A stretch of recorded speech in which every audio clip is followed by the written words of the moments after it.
From the mud to the rise, yeah, we built it on the grind. Trench talk, real talk, leave the fake ones behind. We don't fold, we don't break, every move we define. It's the code from the trenches where the real ones align.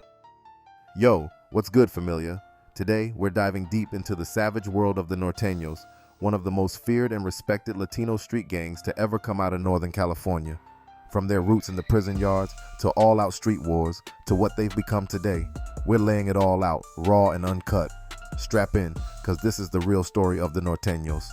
Yo, what's good, familia? Today, we're diving deep into the savage world of the Norteños, one of the most feared and respected Latino street gangs to ever come out of Northern California.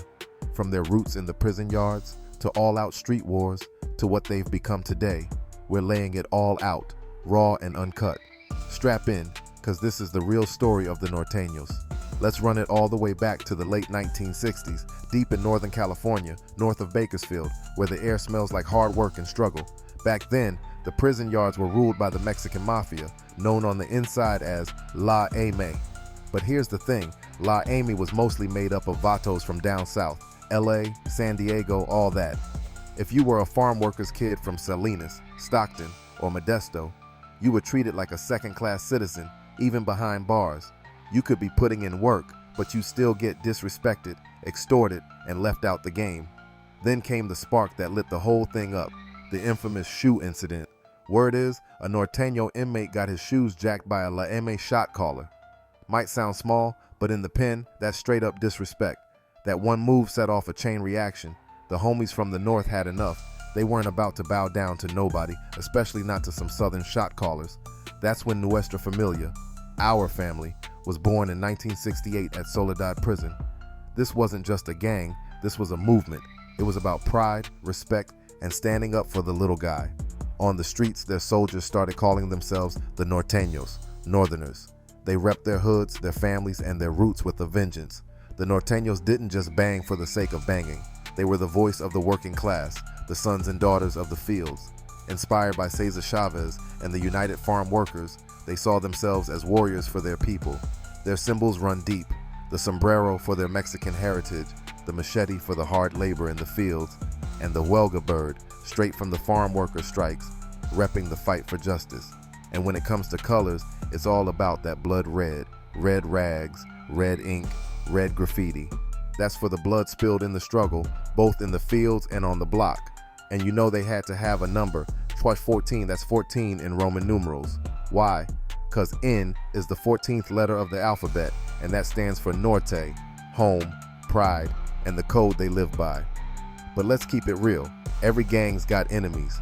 For the Norteños, it's the Sureños, their southern rivals who ride with the Mexican Mafia. The line is drawn at Bakersfield. North of that is Norteño territory. South, it's Sureño land. The beef between these two? It's generational. Norteños call Sureños scrapas, or sewer rats, and it's on sight wherever they meet. Prison yards, city streets, it don't matter. This ain't just a rivalry, it's a war that's been raging for decades, with both sides spilling blood for their flag. But don't get it twisted, the Norteños ain't standing alone. They got allies in the game. They've linked up with the Bloods, sharing that red flag and a mutual respect for standing up to oppression. The Black Guerrilla Family, a powerful black prison gang, has also rolled with the Norteños in the pen. Even the Latin kings, sometimes, have found common ground with the Norteños when it comes to fighting La M's grip. And here's what sets the Norteños apart. They're about unity in the north. Unlike the Sureños, the Norteños will let non-Hispanics into their set if you prove your loyalty. It's about respect, not just where your family's from. Let's get into the real talk, the street wars. This ain't no fairy tale or some Hollywood flick. These are brutal, bloody battles where lives get taken, families get shattered, and neighborhoods live in fear. The Norteños and Sureños beef? It's been burning hot for decades, and it's still blazing today. Take San Francisco's Mission District, for example.